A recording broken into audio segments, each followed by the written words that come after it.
Bonjour, bonjour à tous. Et écoutez, je vais vous faire une petite démonstration sur les principes de la photométrie.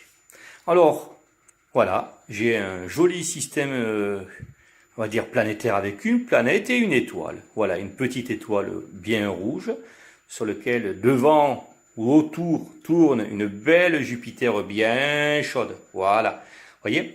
Donc ici, on a un système solaire, entre guillemets. Alors ce système solaire-là, je l'ai acheté chez Nature et Découverte. Ça se trouve chez Nature et Découverte, hein, ok. On le trouve assez facilement. Sinon, vous pouvez le commander sur Internet. Je vais vous montrer le lien sur le site.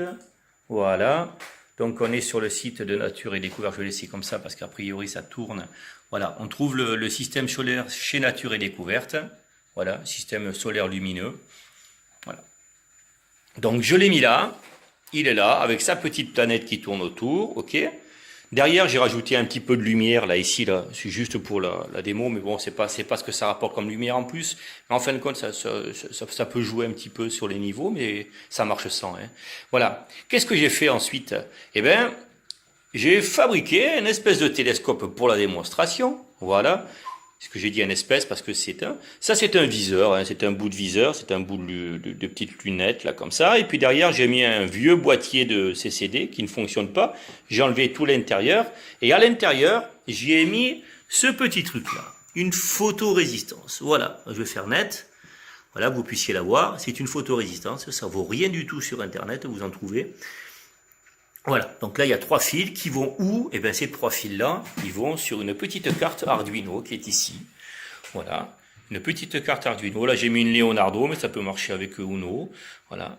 Cette carte Arduino, évidemment, il y a une ligne de programme. Tout petit, il n'y a pas grand-chose. Il y a 4 lignes.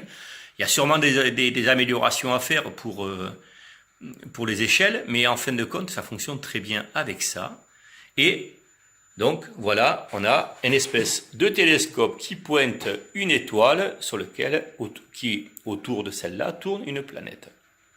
Voilà. Et voilà ce qui se passe réellement quand on met le lecteur ici, on se met en lecture, on fait la lecture, on fait des comptes du capteur. Voilà, je me mets là et je me mets ici et regardez bien.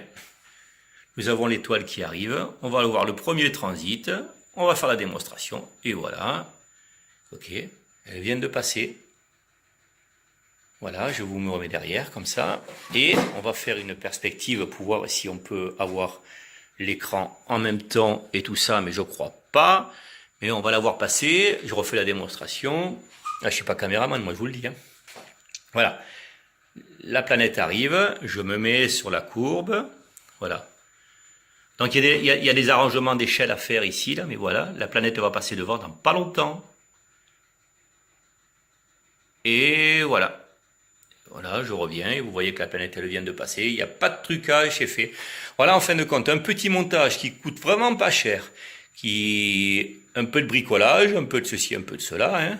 Et puis on fait une belle démonstration de la photométrie. Alors la photométrie, c'est ça, hein, c'est donc on va faire de la mesure de lumière et voilà ce qui se passe réellement. Bon, donc là c'est un réajustement d'échelle qui se fait automatiquement. Il faudra sûrement le supprimer, hein. Il y a des petits bouts de programme à rajouter ici, mais bon. Là j'ai fait la démonstration la plus simple sur le principe de la photométrie. Elle arrive, je me mets devant et voilà, hop, notre courbe là. Et c'est exactement comme cela que nous faisons les astronomes, amateurs et professionnels, pour voir passer une planète devant son étoile. Voilà, j'espère que la démonstration vous a plu. Alors, ce que je vais faire, vous voyez ici, donc on est sur Nature et Découverte, vous avez le site ou des fois, mais vous pouvez le trouver en magasin aussi, hein, dans vos magasins, vous pouvez le commander en magasin.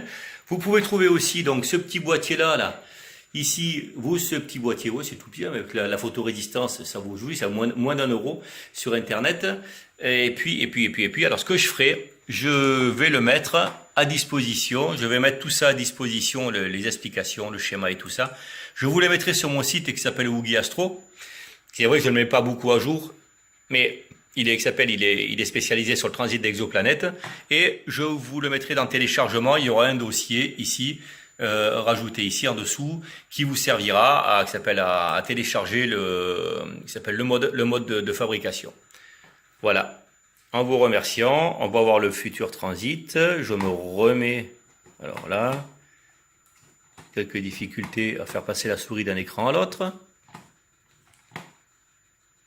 Voilà. On va refaire la petite démonstration. La planète tourne. Vous voyez encore, j'ai la fenêtre qui est plus ou moins ouverte. Vous voyez un petit peu quand même la sensibilité du capteur. Hein. J'ai ma fenêtre qui est ouverte en face, mais bon, voilà. J'ai une belle petite étoile avec une bonne petite planète qui tourne autour. Voilà, elle arrive. Ici, c'est droit. Elle arrive. On repointe.